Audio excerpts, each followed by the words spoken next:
হাড়ুয়া বিধানসভার উপনির্বাচনে সিপিএম ও আইএসএফের জোট প্রার্থী রীতিমতো নির্বাচনীয় ভোট প্রচারে ডক্টর সুজন চক্রবর্তী, ভাঙড়ের বিধায়ক নওশাদ সিদ্দিকী, আইএসএফের প্রার্থী পিয়ারুল ইসলাম সহ বাম এবং আইএসএফের সমর্থকদের ভিড় ছিল চোখে পড়ার মতো।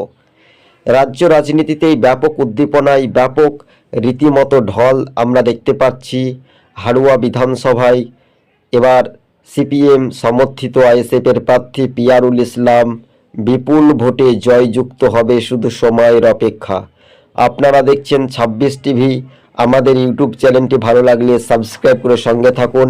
রাজ্য রাজনীতিতেই আইএসএফের দাপট একেবারে হাড়ুয়াতে।